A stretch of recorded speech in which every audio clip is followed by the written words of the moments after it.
হৃদিগত কৰি হৰি সম্প্ৰতি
শৰীৰৰ ভয়ক্ষেত্ৰ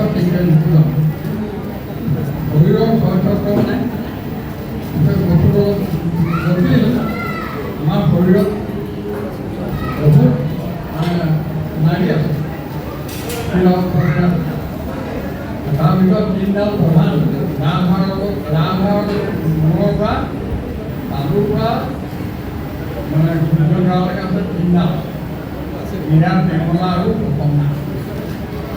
এই নাৰীৰেদি কি হয় ব্ৰহ্মৰ সমাধক কৰে আৰু এই ধৰণৰ শব্দে এই ছটা চবেই বাৰু ছটা চবেই মানে একেবাৰে তলত সূৰ্যগ্ৰাহ ওপৰত মোনানা কৰিব সেইটো তাৰ পৰা ওপৰলৈ ৰাজস্থান তাৰ ওপৰলৈ আহিলে মণিপুৰ তাৰ ওপৰলৈ আহিলে অনাৰুণ তাৰ ওপৰত আহিলে আইতা পত্ৰ এনেকৈ ছটা চক্ৰ এই ছটা চক্ৰ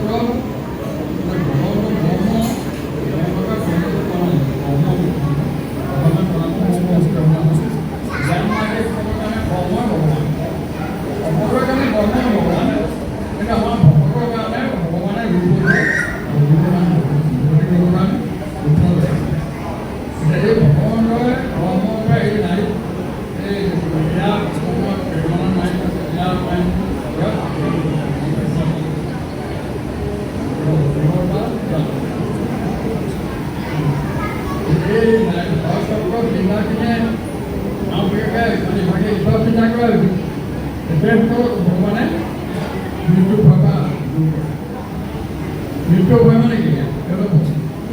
মৃত্যু ভয় ৰোগা মানে আমি এই মনুষ্য ভয়টো লৈ আকৌ এদিন নহয় এদিন সকলোৱে এদিন নহয় এদিন আমি যাম হয় নহয় যদি হৰিক নাপালোঁ আকৌ কিবা এটা জন্ম এই জয়কে লক্ষ্য ভিতৰত এইটো চক্ৰ বুলি কৈছে সংসাৰ চক্ৰ এই সংসাৰ চক্ৰত আমি সদায় মানুহৰ বিষয়ে ক'ব নোৱাৰোঁ গৰু ছাগলী কুকুৰ মাকুৰ খেল সাপ বেং কিবাকিবি জন্ম কৰিব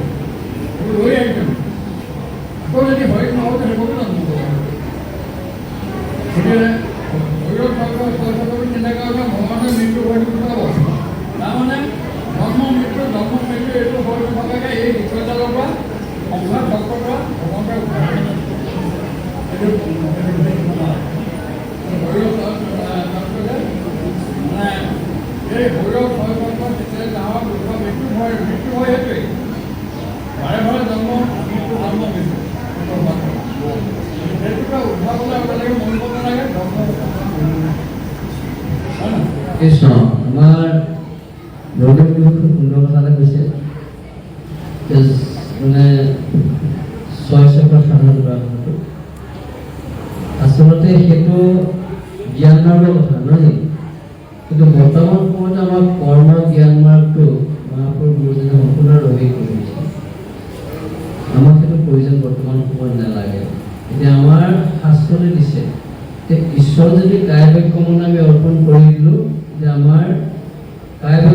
একো এতিয়া ভগৱন্তক আমি সমস্তখিনি অৰ্পণ কৰি দিলোঁ, এতিয়া আকৌ আমি সেই সাধনৰ কামলৈ যাব প্ৰয়োজন নহয়। সেইকাৰণে আমাৰ স্বচক্ৰ সাধন কৰাটো প্ৰয়োজন। ঈশ্বৰ ভগৱন্তক প্ৰসন্ন হৈ আমাৰ সমস্ত কৰ্ম সিদ্ধি হৈ যায়। সেইটো সাধাৰণ মাৰ্গ বা জ্ঞান মাৰ্গ কৰ্ম মাৰ্গ আমাৰ প্ৰয়োজন নাই। আৰু এইটো জীৱন এতিয়া আচলতে আমি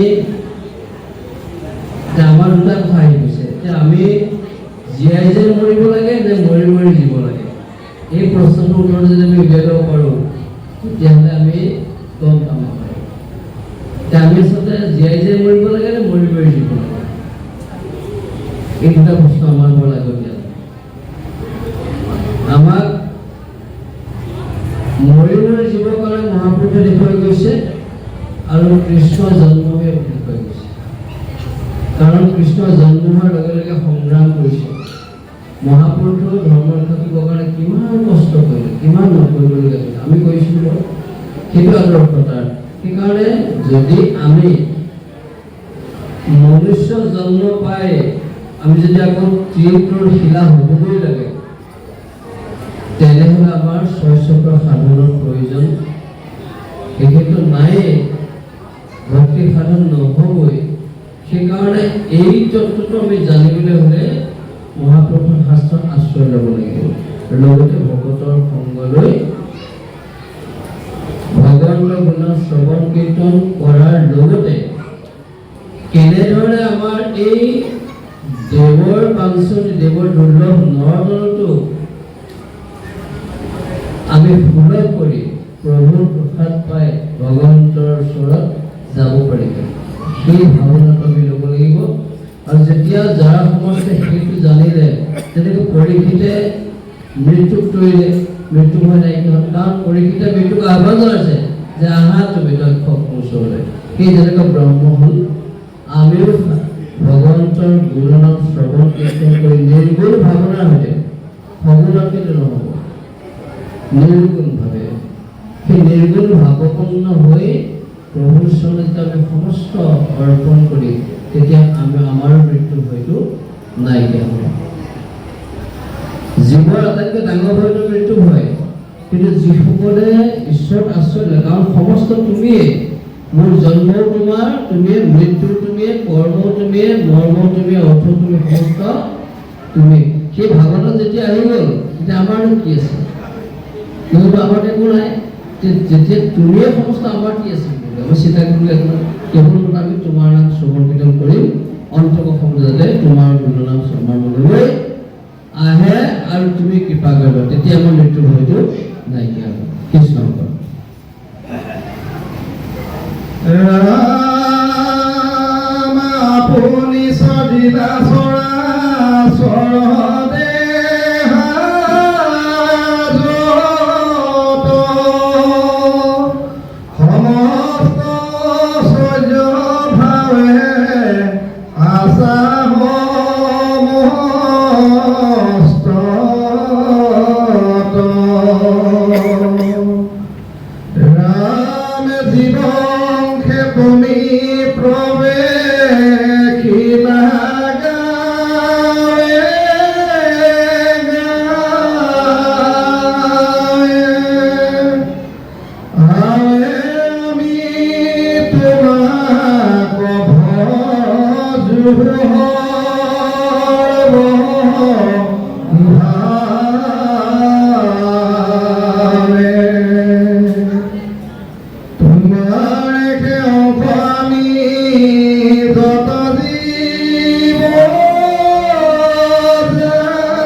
কীৰ্তন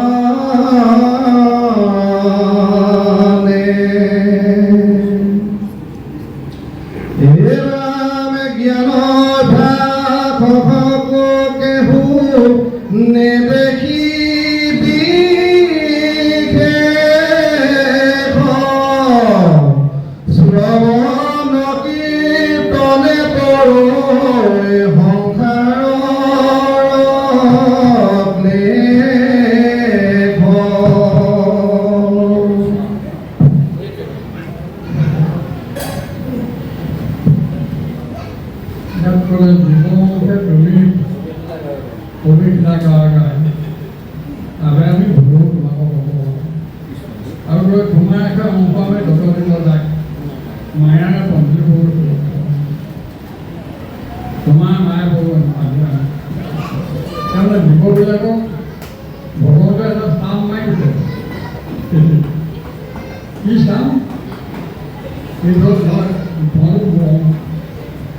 সমস্ত দিব চকুৰে দেখা নহয় জ্ঞানে থাকিব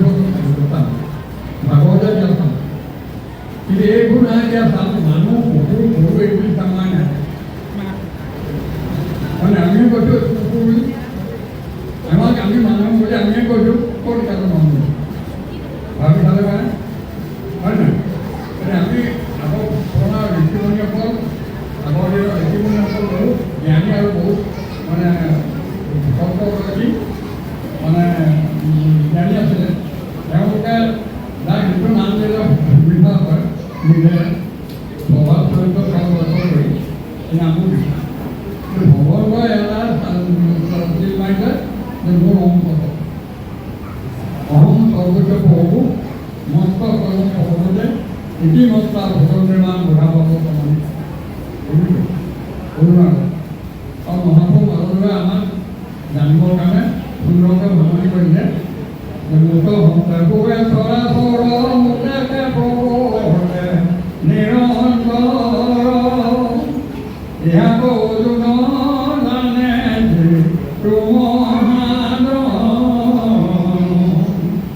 মোৰ পৰা সমস্ত উৎপত্তি হৈছে মোক লৈ মোৰ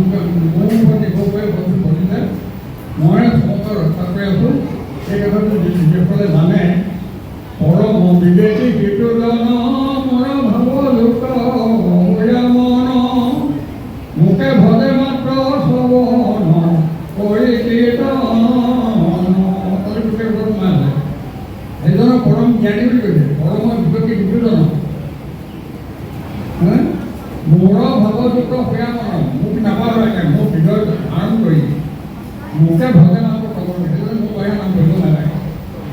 আৰু তেনেদৰে কৰ্মৰ কাণ্ডত জ্ঞান কাণ্ডত মোকে ক'বলৈ নাই মোকে ভজে ভক্তি মাত্ৰ মোকে ভজে মাত্ৰ খবৰ কৰি মুঠ সংযোগে হৈ কৰা ঈশ্বৰৰ সমস্ত ঈশ্বৰৰ উপৰিও একেটা বন্ধু আমি যিবোৰ বংশৰ কথা কৈছোঁ যিবোৰ সম্প্ৰদায়ৰ কথা কৈছোঁ যিবোৰ ভাষা এইবোৰ নহয় চব একেটা ইয়াত এটা শব্দ ক'লে যে পৰম বিবেকী বুলি শব্দ পৰম বিবেকী পৰম জ্ঞানী বিবেক যাৰ আছে যাৰ বিবেক আছে তেওঁলোকে এইটো মানিব সেই বস্তুটোৰ পৰাই মানুহ অন্য জীৱবিলাকতকৈ বেলেগ সেইকাৰণে সেই বিবেকী শব্দটো তোমাৰ এখন অংশৰ আমি যত দিব যায় বেদে কোৱা মানে ভাগৱতে কৈছে তাৰমানে আমাৰ আমিও এইটো মানি ল'ব লাগিব আমি পঢ়িছোঁ তেওঁলোকে কৈছে আমি কোৱা নাই অৰ্জুনে ভগৱন্তে যি কথা পাতিছে আমাৰ লগত কথা উদ্ধৱৰ লগত কৃষ্ণই যি কথা পাতিছে ভগৱতৰ লগত কথা ভগৱ বুলিয়ে কৈছে সেইকাৰণে আমাৰ কাৰণে কোৱা কথা কিন্তু তোমাৰ মুখ আমি যত দিব যায় তোমাৰ মায়াটো বান্ধিলে আমাক সেই মায়াটো অৰ্ডাৰ দিয়াৰ কাৰণে আমি ধৰিব পোৱা নাই নহয় আৰু মায়াটো গুচিবৰ কাৰণে এই ব্যৱস্থা আমাৰ ভক্তি এইটো কৰি থাকোঁতে যদি মায়া নুগুচে তেতিয়া জানো যে আমাৰ ক্ৰিয়া নাই হয় নহয় মায়া আমাৰ বহুত আছে খাদ্যৰ মায়া আছে সম্বন্ধৰ মায়া আছে যি মায়া আছে হয় নহয় জ্ঞানৰ মায়া আছে ঘৰ টকা পইচাৰ মায়া আছে এই মায়াবোৰ তুমি যে কেৱল সত্য বিশ্বাস কৰি আন জানি আচলতে সঁচা কেতিয়া যদি ভকতে কথা হ'ব কাৰণ ভকতে সেইবোৰৰ ওপৰত লাগি নধৰে মানে ভোকাতে থাকি ভগৱতৰ ভাগ থাকে গতিকে সেইকাৰণে তোমাৰ মায়া বুলি ভাবিলে আমাৰ যিও উপদেশ বুলি তোমাৰ ওচৰতে মায়াৰ বন্ধনত দিলোঁ মায়াৰ বন্ধন দিবলৈ ঈশ্বৰৰ গুণনাম গাব লাগিব শুনিব লাগিব ভাগৱতত কৈছিলে মনন্দা থাকিলে যিটো শ্ৰদ্ধাই কয় আৰু গাঁৱন্দা থাকিলে যি শ্ৰদ্ধাই শুনায় গাঁৱন্দা শ্ৰদ্ধা কোনো নাথাকিলে নিজে গাই সদায় পঢ়িব আৰু মায়াটোৰ পৰা বাচিবৰ কাৰণে কৈছে